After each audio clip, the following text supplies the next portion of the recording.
Mendengar omelan di belakangnya, Qin Yichen tidak berbalik, tetapi menyapu tubuh Lin Ming dengan cepat, lalu berdiri dan melihat kembali ke orang yang menangkapnya. Hanya dengan melihatnya, Qin Yichen yakin bahwa orang-orang ini hanyalah kambing hitam yang digunakan sebagai pria bersenjata. Di mata mereka, hanya ada kemarahan yang tertulis, tanpa ekspresi lain, yang sama sekali tidak seperti ekspresi yang mungkin dari mereka yang membingkai mereka. Selain itu, bahkan Qin Yichen sendiri tidak akan melakukan kesalahan seperti itu. Di tempat di mana Anda tidak dapat menunjukkan diri Anda dengan santai, berurusan dengan tingkat dewa liar dan mengirim seseorang secara langsung tidak berbeda dengan mengirim seseorang ke kematian. Qin Yichen meliriknya dengan ringan, dan suaranya sedikit dingin. Siapa yang memintamu datang? Pertanyaan tentatif ini tidak mendapatkan jawaban, melainkan senyuman dingin dari penganut Zeus. Kapan saya harus melapor kepada Anda? Sekarang aku akan memberimu dua pilihan. Pertama, ikuti kami kembali untuk menyelidiki. Jika seseorang benar-benar menjebakmu, kami secara alami akan mengembalikan kepolosanmu. Kedua, kami memukulinya dan mengantarnya kembali. Menghadapi pengikut Zeus, Qin Yichen tidak bermaksud malu. Mereka semua digunakan sebagai senjata dan dibunuh sendiri. Orang-orang ini terlalu menyedihkan. Melihat bahwa Qin Yichen tidak dapat meminta informasi apapun, dia mundur selangkah dan berteleportasi kembali ke aula utama cahaya. Kembali di aula utama cahaya, Qin Yichen menghela nafas panjang. Ini benar-benar naga yang kuat yang tidak mengalahkan ular. Rasa penindasan ini terlalu kuat. Kecuali untuk menemukan Lin Ming sendiri, semuanya adalah lawan untuk memimpin terlebih dahulu. Tidak peduli seberapa cepat reaksi Qin Yichen, dalam adegan yang telah direncanakan lawan untuk waktu yang lama, dia hanya bisa sangat pasif. Pada kontak pertama, petunjuk di tubuh Qin Yichen terputus, yang cukup tidak menguntungkan bagi Qin Yichen. Bagaimanapun, dia meninggalkan bidang bintang awan yang menelan sementara. Qin Yichen mengambil napas dalam-dalam dan membuang ketidakbahagiaan dan kehilangan dalam pikirannya. Dalam pandangan Qin Yichen, meskipun dia tidak mendapatkan petunjuk penting kali ini, informasi yang diperoleh adalah tidak banyak. Kekuatan puncak lawan mungkin berada pada level 12 Ksatria Dewa Utama, yang merupakan kekuatan yang ditunjukkan oleh beberapa orang yang telah muncul sejauh ini.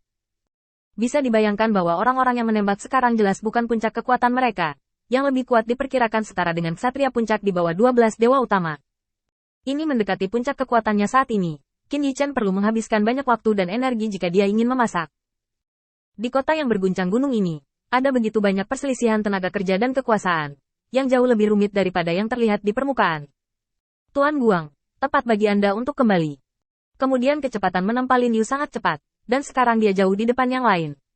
Apakah Anda ingin pergi dan melihat-lihat? Qin Yichen mengangguk ringan. Baiklah, mari kita berubah pikiran. Meskipun tubuh Qin Yichen telah kembali ke aula utama cahaya pada saat ini, klon yang dia tinggalkan masih mengumpulkan informasi di bidang bintang awan yang menelan. Selama klon ini tidak mengambil risiko dan memprovokasi orang yang tidak dapat diprovokasi, pengaruh Dewa Qin Yichen di bidang bintang awan yang menelan sebenarnya tidak besar.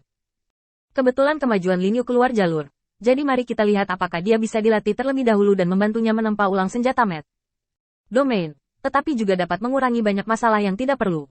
Ayo pergi. Saat Qin Yichen memikirkannya, dia datang ke ruang tempa dalam sekejap mata. Di sini, di depan setiap master tempa, ada meja tempa, dan banyak orang mengerutkan kening pada gambar di tangan mereka. Memahami cetak biru adalah langkah pertama dalam menempa, dan banyak orang terjebak pada langkah pertama ini. Setelah Lin Yu jatuh dengan palu terakhir, dia menatap temannya dengan tatapan tak berdaya. Bukankah aku sudah menjelaskannya padamu? Tanyakan saja padaku jika kamu tidak mengerti apa-apa. Si kecil ini, Lin Yu, masih bersemangat, tetapi sayangnya, gambar yang diberikan Qin Yichen kali ini tidak dapat dijelaskan dengan jelas dalam 3 atau 2 kalimat. Penting untuk memahami struktur inti senjata.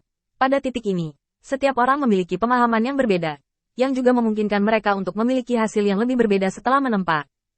Ini adalah langkah tersulit dalam menempa senjata. Selama langkah ini dilalui, pada dasarnya Anda dapat yakin bahwa Anda bisa menjadi pemalsu senjata yang mumpuni.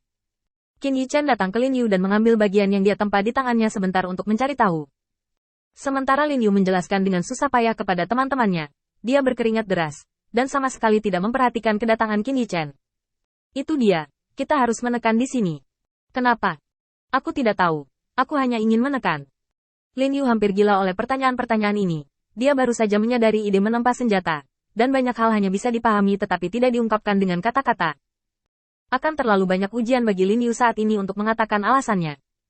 Qin Yichen selesai membaca bagian-bagiannya, dan meletakkan tangannya di kepala Lin Yu. Beristirahatlah dan dengarkan baik-baik. Lin Yu tertegun sejenak, dan buru-buru memberi hormat kepada Qin Yichen. Aku telah melihat penguasa cahaya. Yang lain tidak memiliki etiket yang mudah seperti Lin Yu. Mereka berlutut di depan Qin Yichen. Selamat datang Tuan Cahaya. Semua orang menundukkan kepala. Jelas kekalahan ini membuat mereka sangat frustasi. Sekelompok orang meninggalkan Star Territory dengan bangga dan datang ke sini. Ingin mencapai reputasi dewa penempaan seperti yang dikatakan Lord of Light. Tetapi kenyataannya secara langsung memberi mereka pukulan. Bahkan kamp pelatihan pertama yang ditinggalkan oleh Qin Yichen tidak lulus. Belum lagi betapa frustrasinya semua orang. Terutama ketika mereka tidak dapat memahami bagaimana Lin Yu menjelaskannya. Frustrasi semacam itu membuat orang merasa tersesat untuk sementara waktu.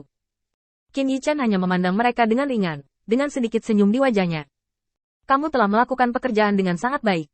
Kali ini aku sengaja tidak menjelaskannya kepadamu dengan jelas, dan ingin mencoba kemampuanmu untuk memahami. Tentu saja, itu normal untuk tidak mengerti.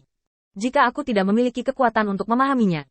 Iman, saya tidak mendapatkan banyak. Referensi menggambar, mengubah saya, tetapi juga bingung. Anda tidak perlu memandang rendah diri sendiri. Selanjutnya, saya akan menjelaskan kepada Anda bahwa inti dari senjata adalah bagaimana menggunakan kekuatan iman untuk menggerakkan senjata. Kekuatan iman terlalu jauh untuk Anda. Lagi pula, Anda bahkan tidak percaya sekarang. Jadi mari kita bicara. Anda menganggap kekuatan iman sebagai darah yang mengalir di tubuh senjata, dan jiwa yang masuk ke senjata sebagai hati dan otak yang kuat. Mari kita kembali dan melihat cetak biru senjata ini. Alur di atasnya hanya. Itu setara dengan darah di dalam tubuh. Dapatkah Anda memikirkan sesuatu untuk menjelaskannya kepada Anda? Qin Yichen telah menggunakan kata-katanya yang paling sederhana dan jelas untuk menjelaskan kepada orang-orang di depannya. Dia hanya bisa mengatakan hal-hal seperti itu. Qin Yichen tidak bisa mengendalikan berapa banyak orang yang bisa menyadarinya.